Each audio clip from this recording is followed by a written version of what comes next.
videos for no reason. The color of this looks bad. This looks like, if you told me you were making étouffée, I would believe you. This looks like an étouffée.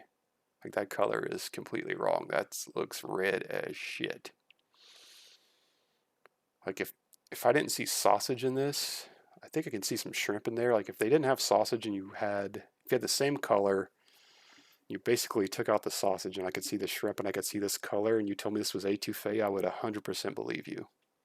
I'm going to show you how to make a classic Cajun gumbo. Okay. Already.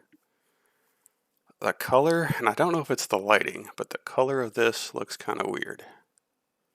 Like, it might not be red, but it kind of looks more red than it should. So I'm already questioning. The last couple of videos, I pause right at the beginning and look at it kind of curiously. Like, one of the guys had big chunks of bell pepper, just you could tell from the very opening shot. This looks like it has okra, which is not my favorite. That looks like cat vomit. Yeah, it doesn't look good.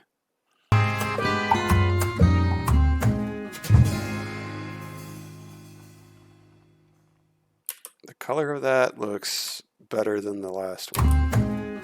Well, not the last one, but the one before that. Still, what is that? 2 pieces of chicken you have served up there? And you put some green onion. I do like green onion gumbo. But yeah, that one shot of that sauce, of the sausage she's using. I just want to say, I haven't seen much of Cowboy Kent. I don't care for his accent. He kind of weirds me out. I don't really watch him, but Just down a little bit. Again, his accent's really weird. I can't. Nobody who sounds like that, I wouldn't trust his gumbo. Just by his accent, I don't trust his gumbo. If I heard somebody with a different accent talking about gumbo, I'd want to eat their gumbo. His accent's very questionable. I don't know if this guy's from North Louisiana or New Orleans or what exactly, but it does not sound familiar. It sounds more generic Southern. And today I'm going to cook you some chicken gumbo with andouille in it. I feel like this guy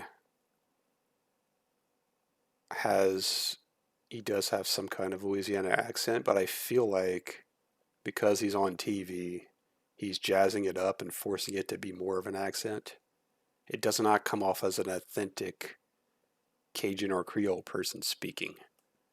I mean, I don't have the accent. I just kind of, when I was growing up, I just heard people talking like that. And I just kind of made a concerted effort to not sound like that. But this guy doesn't sound like he has a natural accent. That's a sausage that we make in Louisiana.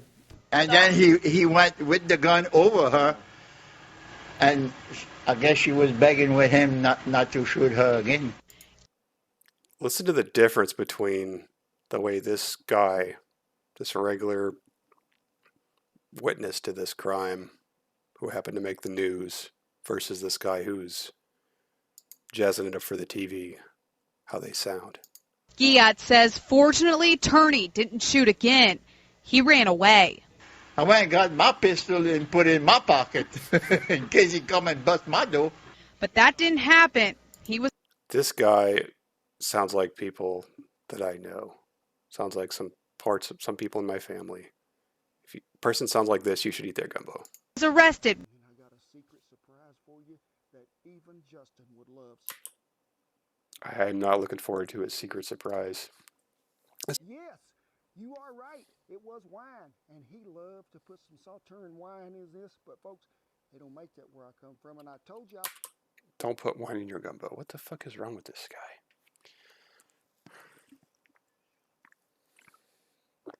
Don't do that. I didn't even catch what kind of wine. Don't put any kind of wine in your gumbo.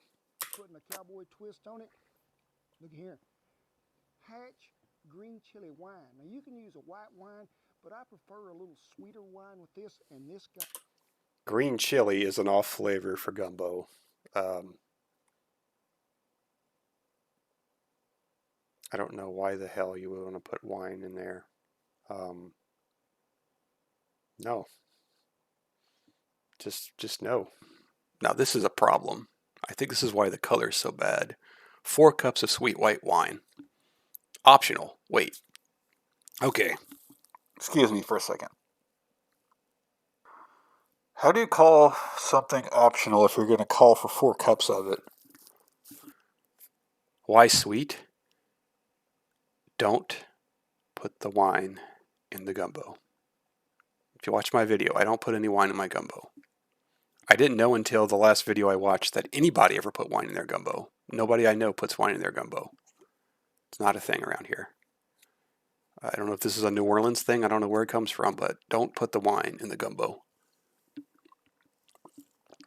If you watch my video, I do a homemade master stock. I put smoked meat, smoked pork, smoked turkey, chicken, vegetables in the stock, strain all that. The base of the gumbo, mine is a homemade master stock with the pork and the chicken flavors and the vegetable flavors. And then I add the roux and I add all the meats. And that's what I have. I don't have any freaking wine. It's not something you should do. Get them roux going good, and it's going good. He does not have room. Look at that. Like, he can't even stir that. He's got so much freaking stuff in that pot. He's overcrowded it so badly. And guess what? And it does not look like he seasoned that chicken ahead of time. Why would you not season the chicken ahead of time? 4 cups of Sauterne wine. Gross. And the reason why, how come I quit putting them chicken in there, I want to be sure I get all the wine in there. Gross. And it does just that. You see that? Now I got to put some salt. You got the salt to taste. Oh, now you're going to season. You got a whole big chicken. We're going to get our chicken stock. We're going to start pouring it in here. All right, he's not really showing us the chicken stock. He's just pouring it in there because he doesn't want to show that he's using some crappy store-bought chicken stock. It don't really have to be chicken stock. You can use any kind of stock you want. Please don't use vegetable stock. Don't use beef stock. What the hell is he talking about? If you're making seafood gumbo and you use a seafood stock, I understand. So you have 2 valid options. If you're making a seafood gumbo, use seafood stock. If you're making chicken and sausage gumbo or some other kind of... That's just really like... Okay, I guess you could make gumbo that would be like just some of your game meats like squirrel or duck or something. I know people put that in their gumbo. I think everybody puts chicken though. I don't know that I've ever had somebody serve a gumbo that didn't have chicken in it. Chicken sausage plus other kind of game meat, like I happen to have squirrel or something. But I would, so if you're going to make a chicken or other like meat gumbo, use chicken stock. If you're going to make seafood gumbo, you can use you want to use seafood stock. Do not use beef stock. Don't use veal stock. Don't use vegetable stock. So what the hell is he talking about? Use any stock. Don't do that. When I first opened, we had all of 900 square feet. There was no housing of large cases of chicken bones in giant pots of stock. Out of necessity, all of our recipes here were built around this stuff, which is basically pre-made chicken base. You can get it at pretty much any grocery store. Again, it's better than using water or freaking water with a combination of freaking wine. Not only is And now it's time to transfer to a larger pot if you need to. Because we're going to add 4 cups of water. Yeah, my parents use water. And then this guy's not even...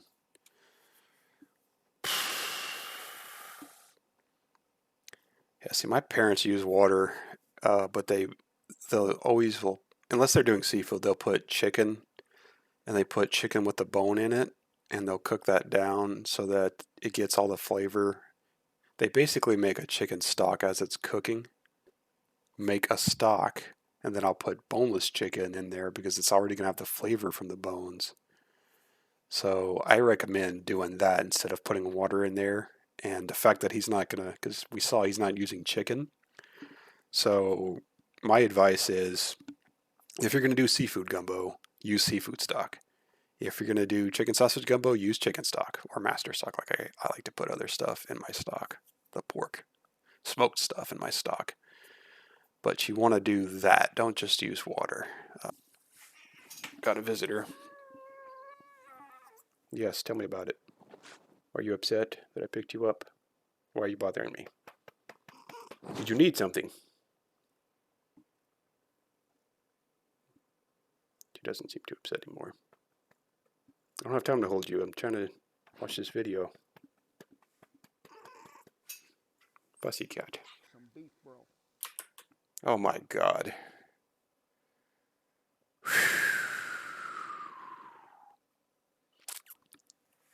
Oh, use water instead of beef broth. Ugh.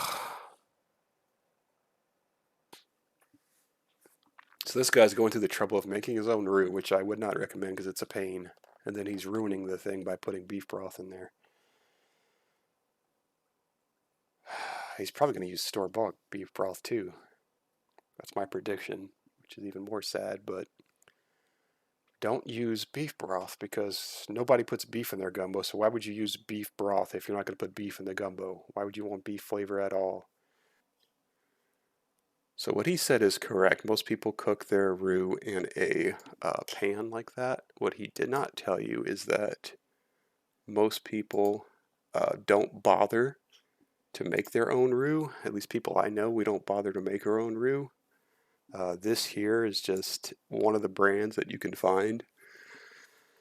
If you go to any grocery store in my area, you find this stuff in a jar already made, and it saves you the trouble of having to make your own roux. And for the most part, people I know, we just go and buy this stuff in a jar, and we go from there. It's a lot of trouble to make your own roux without burning it, and it smells up your house if you cook it inside. And there's a reason why you can find several brands of roux in a jar in every grocery store around here. Nobody wants to be bothered to make their own roux, and this man is showing you how to make a roux on a flat top. Now you can use olive oil and flour, but folks, I'm gonna use me a half a cup of bacon grease. Don't use olive oil. Why the hell did he just say you can use olive oil and flour? You need a high smoke point oil, a neutral flavored oil. Don't use fucking olive oil. That's some Jimmy Olive Oil bullshit. What is he talking about? Use olive oil. Bacon fat, that can work. I've done roux with beef tallow, and I've done it with pork fat, I think. And it's a good idea to use bacon grease or just lard. That'll be fine. Don't use fucking olive oil. Once that pot is hot, we'll put in our cooking oil, 3/4 of a cup. Now, I didn't notice. He's saying cooking oil. He didn't say what kind of oil. So one of the other videos I watched, the guy said you can use olive oil. I just want to say, do not use olive oil. Do not try to make a freaking roux with olive oil. That's going to go badly. Use a neutral flavored oil that can take a high heat. You have no business trying to make that olive oil. That goes so bad. First, you make a roux. You know that. And to make a roux, I put about 3/4 of a cup of olive oil in there. Ugh. See?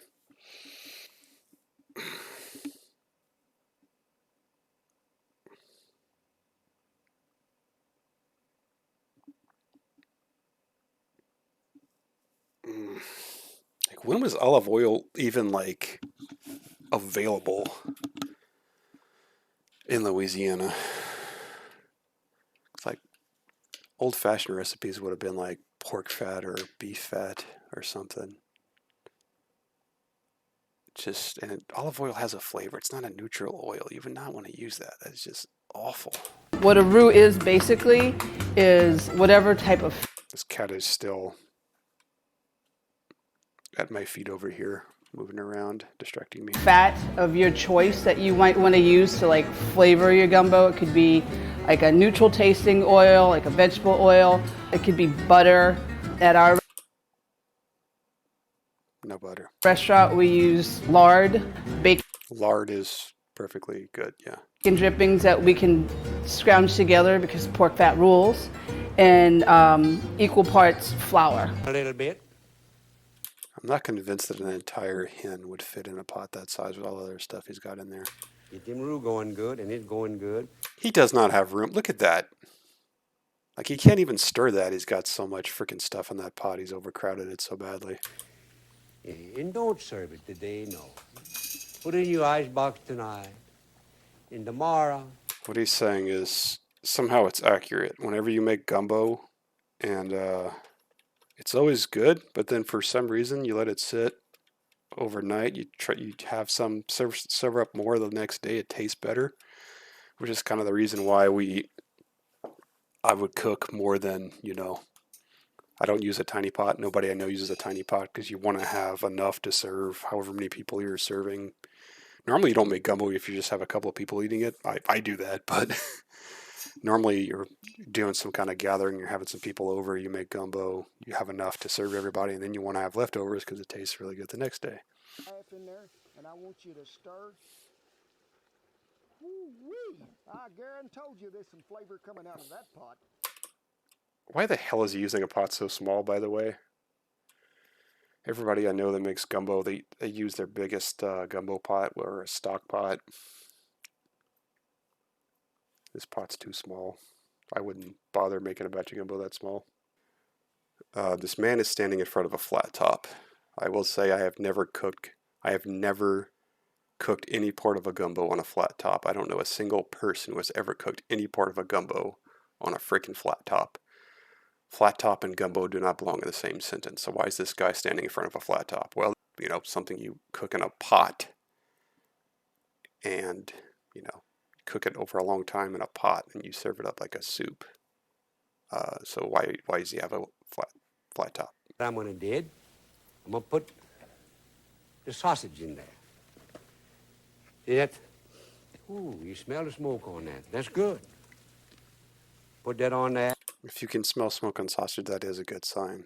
I will tell you, when I buy smoked sausage and I handle it and I cut it, my hands will reek the smoke because that's how much smoke flavor is on the sausage because they smoke it all day. You get the good stuff. They smoke it all day. It's got the heavy smoke flavor on it. So if you can smell smoke on the sausage, that's a damn good sign. The sausage that I'm using right now is not our usual andouille that we use at the restaurant. I actually wanted to relate the home cook, and I just went with what I found at the grocery store, which was linguica, which has a little more paprika in it, which is where we're getting that red color from. Okay, so you didn't use the sausage that you normally would serve, so you found something at a grocery store instead. So you're not using the best possible product you could find. Next up, our diced celery. It's kind of like saying I'm going to make Italian food. I'm going to make a, what do you call that? I'm going to make a carbonara, but because I want to make it more relatable, I'm going to use Velveeta cheese instead of some of the, what the hell's the name of the cheese you put in the carbonara? I'm putting the chicken in now. I went to Walmart. I couldn't find Pecorino, so I bought Velveeta and I made carbonara with it. And you didn't make carbonara. All right, this is where he lost me. So we are less than halfway through the video. This is where I had to pause it when I started to watch this yesterday because if we take a good look at what this pack of sausage is, first of all, if you're going to buy sausage for gumbo, it's going to be difficult to get depending on where you live, but any sausage that I buy, if I'm going to make gumbo, does not come in packaging like this for the most part. There's like one brand I found that comes in plastic packaging like this that's made in a factory. Well, I don't know if it's made, well, it's got to be made in a factory, but it's a smaller factory. This is like more mass-produced stuff. I don't use the mass-produced sausage stuff I buy. You can go to a store, like a butcher shop, a specialty meat shop. You order sausage and they like wrap it in freezer paper for you. Any kind of packaged sausage like this is questionable. And then there's like huge red flags on this. So this actually, where was it? This does actually say it was made in Louisiana. Manufactured by River Parish Foods LLC, Prairieville, Louisiana. So this was made in Louisiana. You can definitely find Louisiana-style sausages that are not made in Louisiana, although I don't see the certified Cajun sticker on it. Some products you'll find the actual certified Cajun thing on it. So that's one other flag on this. But there's a huge red flag on this particular. The color of this sausage is kind of questionable. It's not very dark. the sausage I buy. It's a lot darker shade of red. This is looking more like a hot dog kind of color. But and it's andouille sausage, which is not my preference. You can definitely buy andouille sausage, and it's fine, I guess, if you get good andouille sausage. But I wouldn't buy it personally. But the big red flag here. So this says hickory smoked. Unfortunately, in parentheses here, it says hickory smoked, and then it says smoke flavoring added. So this man is using fake smoked sausage. This is a pork sausage that was made in some factory, and they added artificial smoke flavoring to it. This is where I had to turn off the video yesterday, because anyone who's showing me how to make gumbo and he's using fake smoked sausage, yeah, no artificial smoked sausage, fella. People just absolutely not. This is where I turned it off yesterday.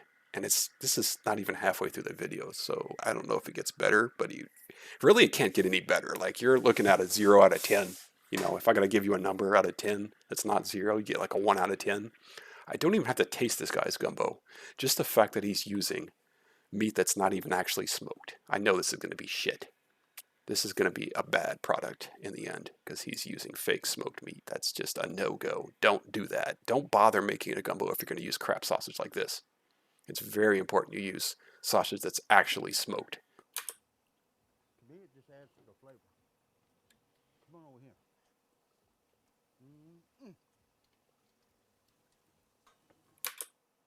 Did he just eat a piece of that sausage?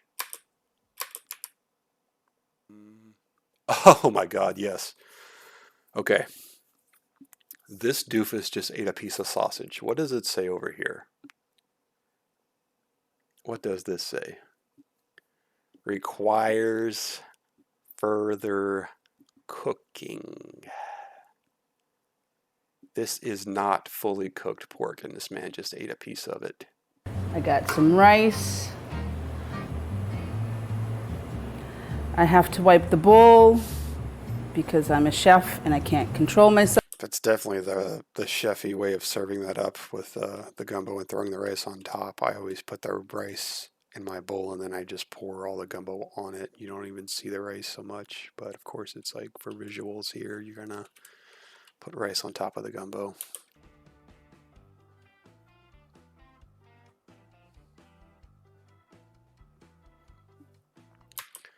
That is exactly how I would serve up some a stew or an étouffée. That is exactly what that looks like. You put it on a plate, you put some rice, and you pour that stuff over it. That's not how you serve up gumbo. You put it in a bowl, a big bowl, like a big ass bowl, and you serve that up, and you put lots of the liquid in it. You don't serve it up like this. Look at that goddamn bell pepper chunks, how bad that looks.